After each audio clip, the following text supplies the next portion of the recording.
ano mo nakaburing ka pakiramdaman Ang katunayan, ayaw tayong pakinggan ng Diyos. Kahit tayo dumalangin ng dumalangin pagpalain, lalo naman tayo nagkakahirap-hirap. Bakit?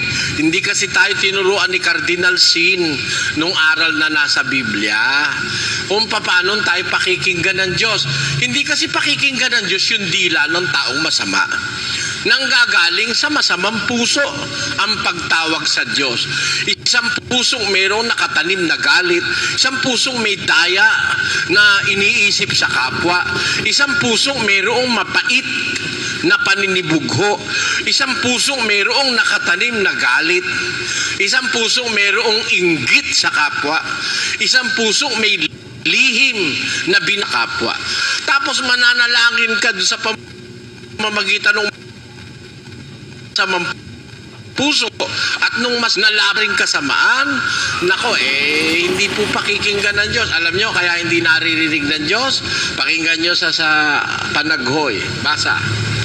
Panaghoy 3:44, Tinakpan mo ang iyong sarili ng alapaap na anupat hindi makadaan ang anumang Pan mo ikang yung sarili ng alapaap.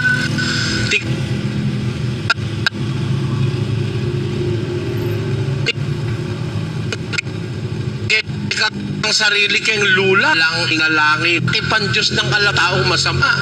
Kaya babalik lang yan. Hindi naman makakarating sa Diyos yung panalangin ng masama Yung ayaw kumilala sa Diyos, ayaw magbago sa buhay, hindi nakakarating ang panalangin kang gumagawa lang ng bagay na wala. Kaya po, kailangan para pakinggan ng Diyos ang ating panalangin, kailangan luminis ang dila. Di ba tama yun, mga kapatid? Hindi raw pwedeng ipuri sa Diyos at ipanlait sa kapwa Hahamakin mo yung kapwa mo, pagsasabihan mo ng kung ano-ano, di naman totoo. Tapos mananalangin ka sa Diyos, papakinggan ka ba ng Diyos? Hindi. Hindi po nakikinig ang Diyos doon. Ngayon, para pakinggan ka ng Diyos, anong gagawin natin? Kailangan luminis ang dila. Kailangan malinis.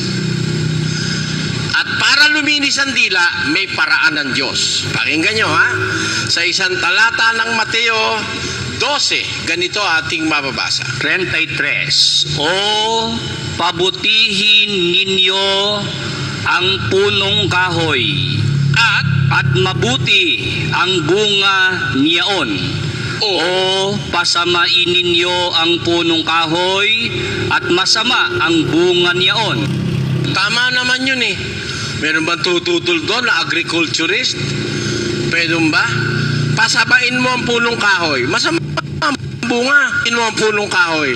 Bubuti ang bunga. Therefore, ang bungang kahoy ay dependente sa kahoy. Amen? Ang bunga, conforme sa puno. Tama, mga kapatid? Yan. Ganito ibig kong sabihin. Yung puno, napapabuti yun. May puno ka ng mangga. Alagaan mo, pausukan mo. Diba? Diligin mo. Makita mo, ang ganda-ganda ng mangga. Pero pabayaan mo yung mangga. Makita mo, may mga kulisap, di mo pinapausukan. Malalamunin ng mga dahon noon, magkakaroon ng piste, magbunga man yun, mga bubuti. Pero, pabutihin mo yung puno, bubuti ang bunga nyon. Pasamain mo ang puno, sasama ang bunga nyon. Ano ibig sabihin ni Jesus? Tuloy. Sapagkat ang punong kahoy ay nakikilala sa pamamagitan ng kaniyang bunga. Kayong lahi ng mga ulupong. Sabi niya sa mga Pariseo, kayo mga lahi kayo ng mga ulupong. Bakit? Papaano kayo na masasama ay makapagsasalita ng mabubuting bagay. Bakit? Sapagkat sa kasaganaan ng puso ay nagsasalita ang bibig. Nakita nyo, yung pala ibig sabihin ni Jesus, pabutihin mo ang puno, mabubuti bunga. Pasamain mo ang puno, sasama ang bunga. Sapagkat ang puno nakikilala sa bunga. Kayong mga lahi ng ulupong, paano kayo makakapagsalita ng mabubuting bagay kung masasama kayo? Sapagkat sa kasaganaan ng puso, nagsasalita ang bibig. Ano ibig sabihin? Yung puso, yun ang puno. Ang bunga, yung lumalabas sa dila. Kaya para luminis yung dila, dapat unang luminis ang puso. Payag kayo mga kapatid? Kasi yung masamang nang lalabas sa dila, nanggagaling yun sa puso eh. Napag-aralan natin, sa puso nanggagaling ang masamang pag-iisip, mga pagsaksi sa di katotohanan, mga pagsisinungaling, mga pangangalon niya, sari-saring gawang masama na ginagawa ng tao nanggagaling sa puso. Kaya yung kasamaang na lumalabas sa dila, galing yun sa puso. Alisin mo yung masama sa puso, walang masamang lalabas sa dila. Ang katunayan, pakinggan nyo sa Lucas 6. Talatang 45. Ang mabuting tao ay kumukuha ng kagalingan sa mabubuting kayamanan ng kaniyang puso. Tuloy. At ang masamang tao'y kumukuha ng kasamaan sa masamang kayamanan, sapagkat sa kasaganaan ng puso ay nagsasalita ang kaniyang bibig. Kung ano yung masagana sa puso, yun ang lumalabas sa bibig eh. Halimbawa, gusto nyong malaman yung nasa puso ng tao? Halimbawa, sa bungero. Pakiramdaman mo kung siya ang ano nasa puso niya. Halimbawa, kausap mo yung sa bungero. Pare, punta tayo sa karera. Mayroon daw magandang kabayo ngayon eh. Pare, wala akong gana sa karera. Ikaw. Halika. Magkaparit tayo. Hindi ako marunong sumayaw. Meron daw tupada dun sa kabilang baro. Tara, pare. Kung alin yung nasa puso, yun ang lalabas sa bibig eh. Yung dalaga. Si Lorna, si Aida, saka si Fe. Meron tao. Si Eddie naman, si Eddie. Malaan mo kung sino gusto niya doon sa tatlo eh. Nakita ko si Fe. Ganun ba? Saan? Doon sa kanto. Okay lang. Hindi masyadong pinansin eh. Nakita ko si Lorna eh. Saan? Doon sa kanto. Ano sabi sa'yo? Kinausap mo ba? Ako sunod-sunod na. Mahalata mo, doon sa tatlo, ang gusto niya si Lorna. Pag yun ang sinabi mo, susundan agad yun. Kausapin mo negosyante at negosyo pag-uusapan ay kahit matagal kayo. Kasi yun ang nasa puso niya eh. Parang ako, kausapin mo ko tungkol sa Biblia, kahit magdamag di kita atrasan. Pero kausapin mo ko sa chismis. Yayain mo ko sa chismisan. Ayoko nun. Wala akong panahon doon. Sayang oras ko. Kukunti nga lang tulog ko, makikipag-chismisan pa ako. Pero pag Biblia pag-uusapan, kung gusto nyo, subukan nyo eh. Ang programa ko po, 4 na oras. Diba? Sa SBN 21, alas 8 hanggang alauna. 9, 10, 11, 12, 5 oras pala ang programa ko. Nakita nyo na bang naubusan ako ng sasabihin pag ang pag-uusap Biblia? Kasi yun ang sumasagana sa puso ko, yung Biblia eh. Kung ano ang sumasagana sa puso, yun ang lumalabas sa bibig. Sabi ng Panginoong Hesus, ang masamang tao ay kumukuha ng masamang bagay sa masamang kayamanan ng kanyang puso. Ang mabuting tao ay naglilitaw ng mabuting bagay sa mabuting kayamanan ng kanyang puso. Sapagkat sa kasaganaan ng puso, nagsasalita ang bibig. Kaya po mga kapatid, kung ang laging lumalabas sa dila ng tao'y kasinungalingan, pandaraya, panghahamak, panlait, pagliligaw, ibig sabihin punong-puno yung puso nun ng kasinungalingan, pagdaraya, etc., etc. Kung ano yung sumasagana sa puso yun ang lumalabas sa bibig. Gusto mong bumuti ang lumalabas sa bibig? Pabutihin mo ang puno. Bubuti ang bunga niyaon.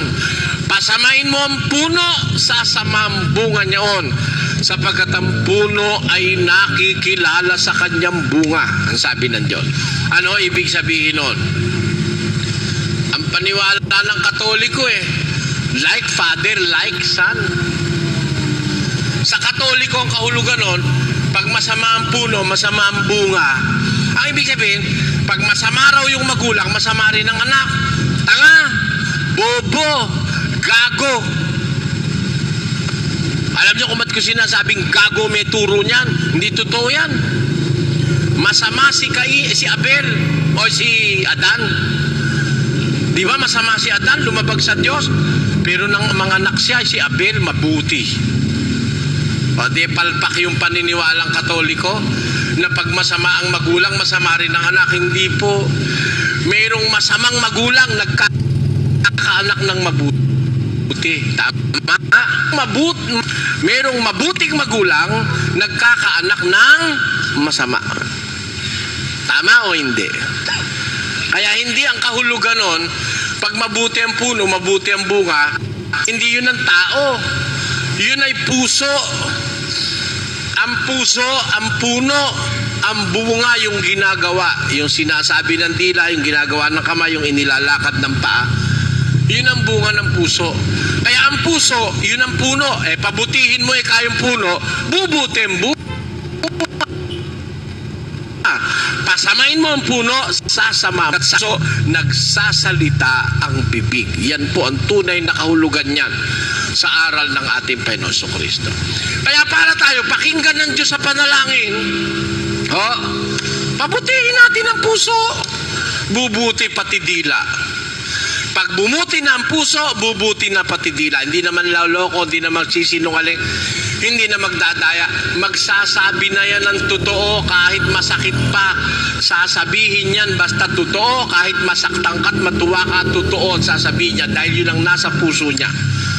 Ang paglinis ng puso, dun lilinis ang dila. Tanong, ano po ang panlinis ng puso? Para luminis pati dila. Para kung manalangin tayo, pakinggan tayo ng Diyos. Kala mo pala, basta manalangin ka lang, tama na, no? Hindi. Ang Katoliko, kahit anong nangyari, basta umupak ng panalangin, okay lang, kahit ano pa pinaggagawa niya. Uupak ng panalangin, maglilita niya pag orasyon alas 6. Luhod, mga anak, luhod. Uupak na. Aba po, Maria, ito aking grasya, mga... Hindi man nag-iisip kung papakinggan ng Diyos yung panalangin niya ko, hindi. Hindi kasi naturuan, ganon. Sa Biblia, para pakinggan, malinis ang puso, malinis ang dila. Yan. Ano ang panlinis ng puso? Pakinggan nyo sa akin dito ating mababasa sa versikulo 3 ng Juan.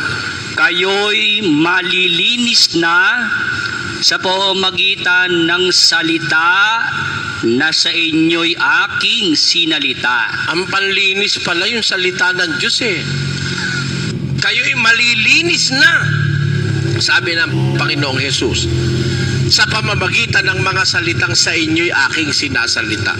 Kaya alam nyo, maraming tao hindi, ang pamumuhay hindi malinis dahil wala nang salita ng Diyos Ito. Marami sa atin tumanda, walang malay dito Kaya tayo, paimbabaw.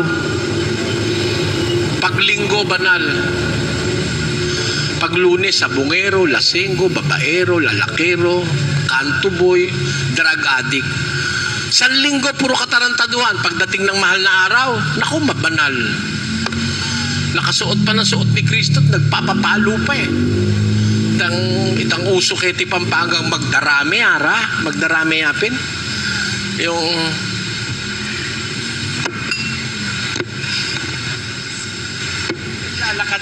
lalakad sa daan, pinapalo sarili niya Pero isang taon siya lasenggo.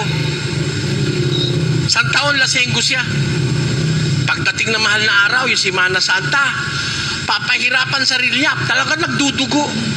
Sabi ko, mahihirapan ng Diyos dun Tanong sa akin kung ba't mahihirapan ng Diyos? Yung kalahati niya Kristo Yung kalahati Hudyo, paano ka ililigtas ng Diyos? Kalahati Kristo, kalahati Hudyo. Sino ba pumalo kay Kristo?